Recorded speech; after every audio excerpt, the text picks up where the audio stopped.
स्वामी समर्थ, जय जय स्वामी समर्थ, श्री स्वामी समर्थ, जय जय स्वामी समर्थ। श्री स्वामी समर्थ महाराजांच्या नामस्मरणाने आजच्या व्हिडिओला सुरुवात करूया। शुभ दुपार तुम्हा सगळ्यांना। कसे आहात तुम्ही सगळे? आशा व्यक्त करते स्वस्थ असाल, मस्त असाल, स्वामींच्या सेवेमध्ये रममाण असाल। आज आहे 30 जून आणि 30 जून रोजी करण्याचा एक महा उपाय, लॉ ऑफ अट्रॅक्शनची एक खूप छान रेमेडी। 30 जून म्हणजे 3 आणि 03 महिना 6वा म्हणजे 6 आणि 2025 225 बेरीज होते 9 म्हणजे आज 369 चे पोर्टल आहे आणि हे वर्षातून एकदा दोनदाच येते। त्यामुळे तुम्हाला आजच्या दिवशी तो व्हिडिओ बघा। तुम्ही एक 4 दिवसापूर्वीचा आहे, जमल्यास मी लिंक देते तुम्हाला डिस्क्रिप्शन बॉक्स मध्ये, ती बघा आणि तो उपाय आज कराच करा। माझी बघा सुरुवात झाली, सकाळीच 3 वेळा लिहून झालं जसं ठरवलं होतं। आता काय लिहिलं ते दाखवत नाही पण लिहून झालं, हे बघा 3 वेळा लिहून झालं। आता दुपारी 6 आणि रात्री 9 असं आपल्याला ओळीने 3 दिवस लिहायचं आहे। आपली इच्छा, अजूनही उशीर झालेला नाहीये, सकाळ म्हणजे अजूनही तुम्ही व्हिडिओ बघाल तेव्हा लिहू शकता, दुपारी म्हणजे संध्याकाळी आणि रात्री असं आपल्याला ते लिहायचं आहे। कसं लिहायचं आहे? पॉझिटिव्ह सेंटेन्स मध्ये, म्हणजे कोणतीही इच्छा पूर्ण झाली आहे, थँक यू युनिवर्स असं लिहायचं आहे। आता आजच्या व्हिडिओला सुरुवात करूया। आज मी तुम्हाला लॉ ऑफ अट्रॅक्शन मधली इतकी एक पॉझिटिव्ह टेक्निक शिकवणार आहे, ज्या टेक्निकने तुमचं आयुष्य, तुमच्या सवयी, तुमच्या आजूबाजूचं वातावरण संपूर्ण बदलून जाईल आणि तुमची दिवसेंदिवस प्रगती होईल। प्रगती त्याचीच होते ज्याला प्रगती करण्याची इच्छा असते। अन्यथा तुम्ही एखाद्या आपल्या आजूबाजूलाच अशी लोक बघत असाल जे 20 वर्षापूर्वी पण त्याच घरात त्याच परिस्थितीत राहत होते आणि आजही तिथेच राहतात। असं नाही की ते कष्ट करत नाहीत, पण ते इतके मर्यादित, म्हणजे हा माझा गोल आहे एक आखलेला आणि याच्या बाहेर मला जायचं नाहीये, अशी काही लोकांची थोडीशी माइंडसेट असतं की आपल्याला ह्याच्यापेक्षा पुढे जाता नाही येणार, भीती वाटते। ही नेमकी भीती आपल्याला घालवायची आहे आणि अख्खं जगामध्ये आपल्यासाठी काय आहे आणि आपण अजून काय करू शकतो हे बघायचं आहे, आपल्याला ठरवायचं आहे। अगदी एक तुम्हाला छोटंसं उदाहरण देते।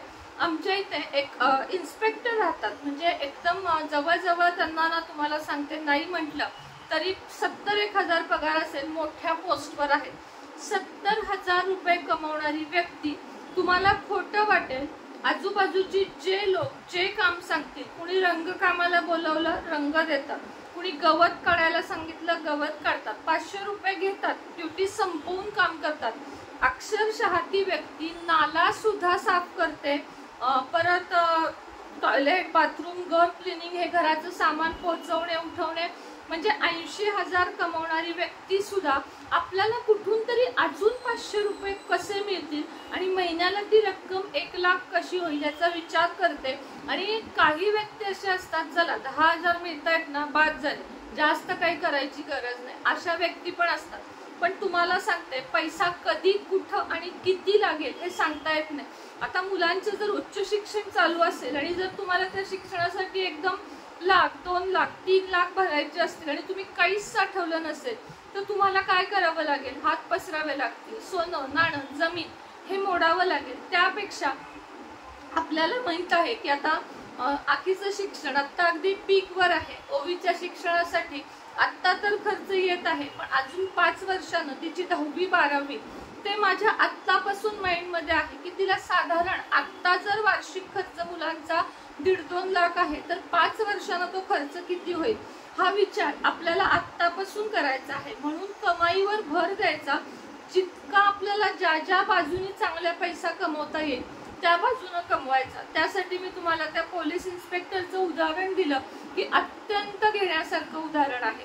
आता आपली प्रगती करण्यासाठी आणि आपलं नशीब बदलण्यासाठी तुम्हाला रोज फक्त आणि फक्त 60 सेकंद वेळ द्यायचा आहे। आता दिवसातले 24 तास, त्यातले आपले झोपण्यात साधारण 8-9 तास जातात, बाकी 8-9 तास कामामध्ये जातात।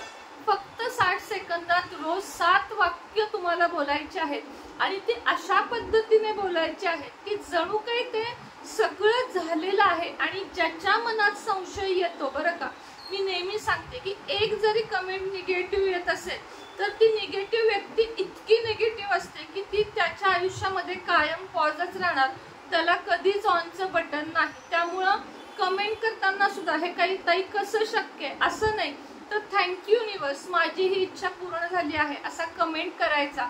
आणि हे बघा आता तुम्हाला ती 7 वाक्य सांगते जी आपल्या प्रगतीसाठी रोज बोलायची।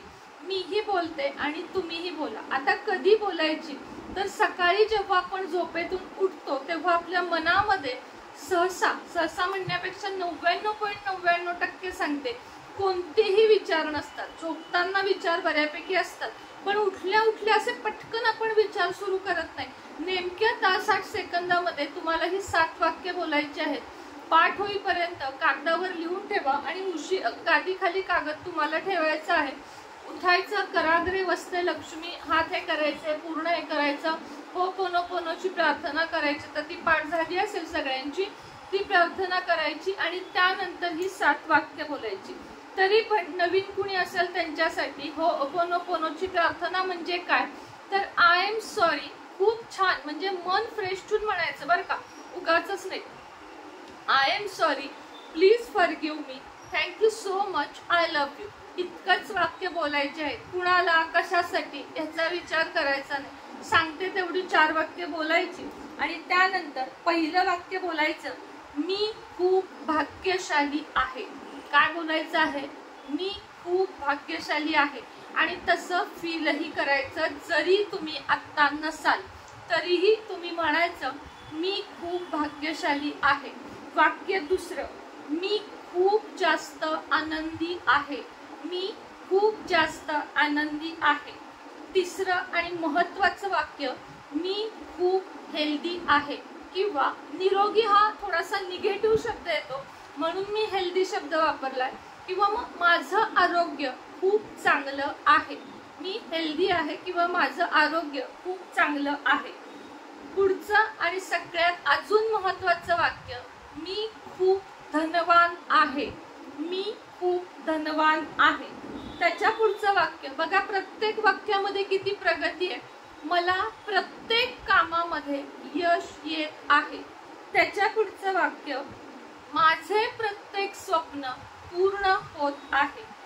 त्यानंतरचं शेवटचं पण अत्यंत सुंदर वाक्य मी परमेश्वराचा अंश आहे किंवा मी ईश्वराचा अंश आहे किंवा मी देवाचा अंश आहे।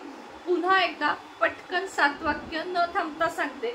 मी खूप भाग्यशाली आहे, मी खूप आनंदी आहे, मी खूप हेल्दी आहे, मी खूप धनवान आहे, मला प्रत्येक कामात यश येते, माझे प्रत्येक स्वप्न पूर्ण होते आणि मी परमेश्वराचा अंश आहे। बघा भाग्य बदलणारी ही 7 वाक्य तुमचं एवढं नशीब बदलते की तुम्ही 10,000 वरनं 20 वर, 20 वरनं 25, 25 वरनं 50, 50 वरनं 1 लाख असं करत करत तुम्ही कधी धनवान व्हाल हे तुम्हालाही कळणार नाही। लॉ ऑफ अट्रॅक्शन इतकं जास्त काम करतं की तुम्ही जर आज नाही आत्तापासून जर तुम्ही सुरुवात केली की बोलायचंय तर पॉझिटिव्हच बोलायचं, नशीब बदलल्याशिवाय राहणार नाही। याच्यासोबत कुणाचंही मन दुखवायचं नाही, कुणालाही टोचून बोलायचं नाही, कुणालाही त्रास द्यायचा नाही, कुणाचंही हरामचं काही घ्यायचं नाही। हे नियम लक्षात ठेवा। व्हिडिओ कसा वाटला नक्की सांगा। आवडला तर कृपया एक लाईक करा। कमेंटमध्ये तुमचं स्वप्न पूर्ण झालं आहे थँक्यू युनिवर्स लिहायला विसरू नका। युनिवर्सकडे सगळ्यांचे मिळून सामूहिक संदेश लवकरात लवकर पोहोचतील। श्री स्वामी समर्थ।